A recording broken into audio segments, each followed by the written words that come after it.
Guys, welcome back to my channel. ಇವತ್ತು ನಾನು ಮತ್ತು ಲಿಖಿತ್ ಅವರಿಬ್ರು ಹೇಮಂತ್ ಅಣ್ಣ ಅವ್ರದ್ದು ಚಪ್ರ ಶಾಸ್ತ್ರಕ್ಕೆ ಹೋಗ್ತಾ ಇದ್ದೀವಿ. ಅವ್ರದ್ದು ಮಂಗಳವಾರ ಬುಧವಾರ ಮದುವೆ ಇದೆ. ಇವತ್ತು ಭಾನುವಾರ ಚಪ್ರ ಹಾಕ್ತಾ ಇದ್ದಾರೆ. ನಮ್ಮ ಕಡೆ ಸೋಮವಾರ ಮಂಗಳವಾರ ಅವರು ಇಲ್ಲಿ ಬೇಗ ಬಿಡ್ತಾರೆ, ಸೊ ಅದಕ್ಕೆ ಅವ್ರು ಹಾಕೋಕ್ಕಾಗಲ್ಲ. ಸೋಮವಾರ ಚಪ್ರ ಹಾಕಲ್ಲ, ಅದಕ್ಕೋಸ್ಕರ ಇವ್ರದ್ದು ಶಾಸ್ತ್ರಗಳು ಬೇಜಾನಿದೆ. ಅದರಲ್ಲಿ ಮೊದಲನೇ ಶಾಸ್ತ್ರ ಏನು ಅಂದರೆ ಎಂಗೇಜ್ಮೆಂಟ್ ದಿನ, ಇಲ್ಲಾಂದರೆ ಚಪ್ರ ದಿನ. ಈ 2 ದಿನದಲ್ಲಿ ಒಂದಿನ ಹುಡುಗಿನ ಮನೆ ತುಂಬಿಸ್ಕೊಳ್ತಾರೆ ಅವರು ಮದುವೆಗೂ ಮುಂಚೆನೇ.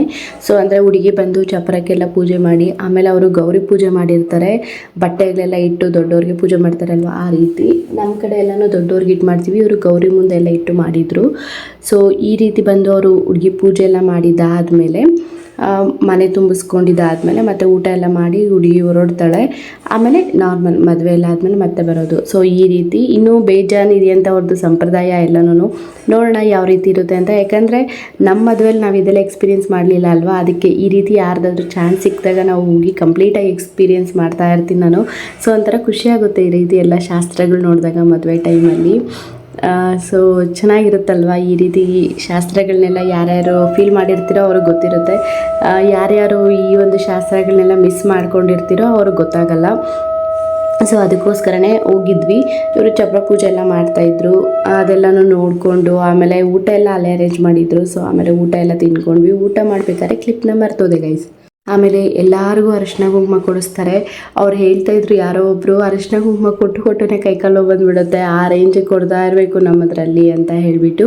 ಸೊ ಅದೇನು ತಪ್ಪಲ್ಲ, ಮುತ್ತೈದೆ ತನನ ಕೊಟ್ಟಾಗ ತಗೊಳ್ಳೋದು ತಪ್ಪಲ್ಲ, ಕೊಡೋದು ಕೂಡ ತಪ್ಪಲ್ಲ. ನಿಜ ಹೇಳ್ಬೇಕಾದ್ರೆ ಮುತ್ತೈದೆ ಭಾಗ್ಯ ಅನ್ನೋದು ಜಾಸ್ತಿ ಆಗುತ್ತೆ ಅಂತ ಹೇಳ್ತಾರಲ್ವ.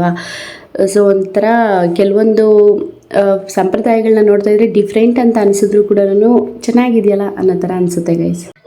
ಇವಾಗ ಹೊಟ್ಟೆ ತುಂಬ ಊಟ ಮಾಡ್ಕೊಂಡು ಬಂದ್ವಿ. ಅಲ್ಲೇನೆ ಊಟ ಮಾಡ್ಕೊಂಡು ಬಂದಿದ್ದಾದ್ಮೇಲೆ ಒಂದು ಬಿಸಿ ಬಿಸಿ ಕಾಫಿ ಕುಡಿತಾ ಇದ್ದೀನಿ. ನಮ್ ಕಡೆ ಎಲ್ಲಾನು ಹುಡುಗಿನ ಮದ್ವೆ ಆಗೋರ್ಗುನು ಮನೆಗೆ ಕರ್ಕೊಳಲ್ಲ, ಬಟ್ ಆದ್ರೆ ಇವ್ರದ್ದು ಶಾಸ್ತ್ರ ಬೇರೆ ಇದೆಯಂತೆ. ಇವ್ರದ್ದು ಹೆಂಗೆ ಅಂದ್ರೆ ಎಂಗೇಜ್ಮೆಂಟ್ ದಿನ ಹುಡುಗಿನ ಮನೆಗೆ ಕರ್ಕೊಳ್ತಾರಂತೆ, ಮನೆ ತುಂಬಿಸ್ಕೊಳ್ತಾರಂತೆ. ಇಲ್ಲ ಅಂದ್ರೆ ಎಂಗೇಜ್ಮೆಂಟ್ ಮಾಡ್ಲಿಲ್ಲ ಅಂದ್ರೆ ಈ ರೀತಿ ಅವರು ಗೌರಮ್ಮನ್ ಮಾಡಿ, ಅದೇ ಗೌರಮ್ಮ ಪೂಜೆ ಮಾಡಿ ಅದಾದ್ಮೇಲೆ ಅವತ್ತು ಹುಡುಗಿನ ಕರ್ಕೊಂಡು ಬಂದು ಮನೆ ತುಂಬಿಸ್ಕೊಳ್ತಾರಂತೆ. ಸೊ ಈ ರೀತಿ ಶಾಸ್ತ್ರ ಅವ್ರದ್ದಿದೆ. ಅವಣ್ಣಂದು ಮದ್ವೆ ಇರೋದು ಮಂಗಳವಾರ ಬುಧವಾರ. ಸೊ ನಾವು ಕೂಡ ಹೋಗ್ತಾ ಇದೀವಿ. ಅವಾಗ ನಾನು ನಿಮ್ಗೆ ತೋರಿಸ್ತೀನಿ ಯಾವ ರೀತಿ ಇರುತ್ತೆ ಮದ್ವೆ ವೈಬ್ಸ್ ಅಂತ ಹೇಳಿ. ಸೊ ಸದ್ಯಕ್ಕೆ ಕಾಫಿ ಕುಡಿದ್ಬಿಟ್ಟು ಅದಾದ್ಮೇಲೆ ನೆಕ್ಸ್ಟ್ ಏನಾಗುತ್ತೆ ಅಂತ ನೋಡೋಣ ಗೈಸ್. ಆಮೇಲೆ ಇನ್ನೇನು ಫಂಕ್ಷನ್ಗೆ ಹೋಗ್ಬೇಕಲ್ವಾ, ಸೊ ಅದಕ್ಕೆ ಫಸ್ಟೇ ಸ್ಯಾರಿ ಪ್ಲೇಟಿಂಗ್ ಮಾಡಿಟ್ಕೊಂಡ್ರೆ ಉಟ್ಕೊಳ್ಳೋಕ್ಕೆಲ್ಲ ಅಲ್ಲಿ ಈಸಿ ಆಗುತ್ತೆ ಅಂತ ಹೇಳಿಬಿಟ್ಟು ಪ್ಲೇಟಿಂಗ್ ಮಾಡಿಸ್ತಿದ್ದೀನಿ. ಆ್ಯಕ್ಚುಲಿ ಮದುವೆ ಇರೋದು ಹೊಸದುರ್ಗ, ಸೊ ತುಂಬ ಲಾಂಗ್ ಆಗುತ್ತಲ್ವಾ, ಅಲ್ಲಿ ಈ ಒಂದು ಸ್ಯಾರಿನ ಮ್ಯಾನೇಜ್ ಮಾಡೋದು ಕಷ್ಟ. ಸೊ ಈ ರೀತಿ ಪ್ಲೇಟಿಂಗ್ ಮಾಡಿ ಇಟ್ಕೊಬಿಟ್ರೆ ಸ್ವಲ್ಪ ಕಂಫರ್ಟೇಬಲ್ ಆಗಿರುತ್ತೆ ವೇರ್ ಮಾಡೋದಕ್ಕೆ. ಅದಕ್ಕೋಸ್ಕರ ಅಂತ ಪಾರ್ಲರಲ್ಲೇ ಕೊಡೋಣ ಅಂತ ಅಂದ್ಕೊಂಡೆ. ಅಷ್ಟೊತ್ತಿಗೆ ಸರಿ ಅಂತ ಹೇಳ್ಬಿಟ್ಟು ನಮ್ಮ ಮನೆ ಹತ್ರ ಇರೋ ಹುಡುಗಿ ಆವಾಗ ಪ್ಲೇಟಿಂಗ್ ಮಾಡ್ತೀನಿ ಅಂತ ಹೇಳ್ತಾ ಇದ್ಲು. ಸರಿ ಮಾಡು ಅಂತ ಹೇಳ್ಬಿಟ್ಟು ಕೊಟ್ಟಿದ್ದೆ. ಆ ಹುಡುಗಿನೇ ಮಾಡಿಕೊಟ್ಲು, ತುಂಬ ಚೆನ್ನಾಗಿ ಮಾಡಿದ್ಲು ಸ್ಯಾರಿ ಪ್ಲೇಟಿಂಗ್ ಎಲ್ಲನೂ. ಕೆಲವೊಂದ್ಸಲ ನಮ್ಮ ಮನೆ ಹತ್ರ ಇರೋರೇ ಚೆನ್ನಾಗಿ ಮಾಡ್ತಾರಲ್ವ. ಆಮೇಲೆ ಪರ್ಪಲಿಂದ ಒಂದು ಪಾರ್ಸಲ್ ಬಂದಿತ್ತು. ಸೊ ಆ ಪಾರ್ಸಲ್ನ ಓಪನ್ ಮಾಡ್ತಾ ಇದ್ದೀನಿ. ಇದು ನಾನೇ ಆರ್ಡರ್ ಮಾಡಿದ್ದು makeup kit all in one.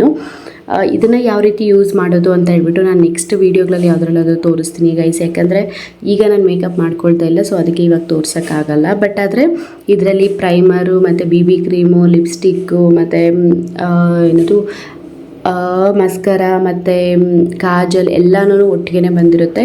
So makeup ಫಿಕ್ಸರು ಮತ್ತು ಬ್ರಷ್ ಇಷ್ಟು ಬಂದಿರುತ್ತೆ. ಇವನ್ನೆಲ್ಲ ಒಂದೇ ಹತ್ರ ಇರೋದ್ರಿಂದ ನಾವು ಜಸ್ಟ್ ಸನ್ಸ್ಕ್ರೀನು ಮತ್ತು ಮಾಯ್ಶ್ಚರೈಸರ್ ಎಕ್ಸ್ಟ್ರಾ ಹಾಕ್ಕೊಂಡ್ರೆ ಸಾಕು ಫುಲ್. ಆಮೇಲೆ ನಾವು ಫೇಸ್ಗೆ ಪ್ರಾಪರಾಗಿ ಮೇಕಪ್ ಮಾಡೋದಕ್ಕೆ ಸರಿ ಹೋಗುತ್ತೆ. ಒಂದೇ ಹತ್ರ ಎಲ್ಲ ಐಟಮ್ಸ್ ಇರುತ್ತಲ್ವ, ಅದಕ್ಕೋಸ್ಕರ ಇದೆಲ್ಲ ನನಗೆ 950 ಸಿಕ್ಬಿಡ್ತು. ಬಟ್ ನಾನು ಸನ್ಸ್ಕ್ರೀನು ಮತ್ತು ಆಮೇಲೆ ಸಿರಮು ಮತ್ತು ಸ್ಟ್ರೋಕ್ ಕ್ರೀಮ್ 3 ಎಕ್ಸ್ಟ್ರಾ ಆರ್ಡರ್ ಮಾಡಿದ್ದೀನಿ. ಸೊ ಅದಕ್ಕೆ ಅಷ್ಟಾಯಿತು. ಇಲ್ಲಾಂದರೆ 650 ಸಿಕ್ಬಿಡ್ತಾ ಇತ್ತು full all in one makeup kit. So ನಿಮಗೂ ಏನಾದರೂ ಬೇಕು ಅಂದರೆ ಲಿಂಕ್ ಹಾಕಿರ್ತೀನಿ, ನೀವು ಬೇಕಾದ್ರೆ ಹೋಗಿ ತೊಗೋಬಹುದು. ಇದೇನೋ ಪ್ರಮೋಷನ್ ಅಲ್ಲ, ನಾನು ತೊಗೊಂಡೆ, ನಾನು ನಿಮಗೆ ತೋರಿಸ್ತಾ ಇದ್ದೀನಿ ಅಷ್ಟೇ. ಸೊ ಒಟ್ಟಿನಲ್ಲಿ ತುಂಬ ಬ್ಯೂಟಿಫುಲ್ ಆಗಿದೆ ಎಲ್ಲ ಪ್ರಾಡಕ್ಟ್ಸು. ನಾನು ಟ್ರೈ ಮಾಡಿದೆ ಹ್ಯಾಂಡ್ ಮೇಲೆ, ತುಂಬ ಚೆನ್ನಾಗಿ ಕೂಡ ಬಂದಿತ್ತು. ಇದನ್ನು ತಗೊಳ್ಳೋದ್ರಿಂದ ಒಂದು ಅಡ್ವಾಂಟೇಜ್ ಏನಂದರೆ ಯಾರ್ಯಾರಿಗೆ ಮೇಕಪ್ ಬರಲ್ಲ ನೋಡಿ, ಅವರು ಆರಾಮಾಗಿ ಮೇಕಪ್ ಮಾಡ್ಕೊಂಡು ಹೋಗ್ಬೋದು. ಬಿಕಾಸ್ ಅಲ್ಲಿ ಸ್ಟೆಪ್ಸ್ ವೈಸ್ ಕೊಟ್ಟಿದ್ದಾರೆ.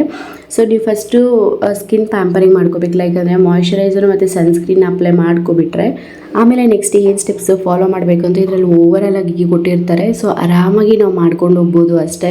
ಲೈಕ್ ಪ್ರೈಮರು ಮತ್ತು ಬೇಬಿ ಕ್ರೀಮು, ಕಾಂಪ್ಯಾಕ್ಟ್, ಬ್ಲಷು, ಆಮೇಲೆ ಲಿಪ್ಸ್ಟಿಕ್ಕು, ಕಾಜಲ್ಲು, ಮಸ್ಕರ, ಸೆಟ್ಟಿಂಗ್ ಸ್ಪ್ರೇ ಇಷ್ಟೇ ಗೈಸ್. ನಿಮ್ಗೇನಾದ್ರು ಎಕ್ಸ್ಟ್ರಾ ಬೇಕು ಅಂದರೆ ಸ್ಟ್ರೋ ಕ್ರೀಮ್ನ ನೀವು ಸಪ್ರೇಟಾಗಿ ಆರ್ಡ್ರ್ ಮಾಡ್ಕೋಬೋದು. ತುಂಬ ಚೆನ್ನಾಗಿದೆ ಇದು ನಿಜವಾಗ್ಲೂ, ಒಂಥರ ಬೇಗ ಮೇಕಪ್ ಮಾಡ್ಕೋಬೋದು ಆ ರೀತಿ ಇದೆ. ಸೊ ಈ ಕಿಟ್ನ ನೀವು ಕೂಡ ಪರ್ಚೇಸ್ ಮಾಡಿ ಅನ್ನೋದು ನನ್ನ ಸ್ಮಾಲ್ ಸಜೆಷನ್. ಯಾಕಂದರೆ ತುಂಬ ಜನ ಹುಡುಗಿರಿಗೆ ಮೇಕಪ್ ಗೊತ್ತಿರಲ್ಲ, ಅವ್ರಿಗೆ ಇದು ಯೂಸ್ಫುಲ್ ಆಗುತ್ತೆ.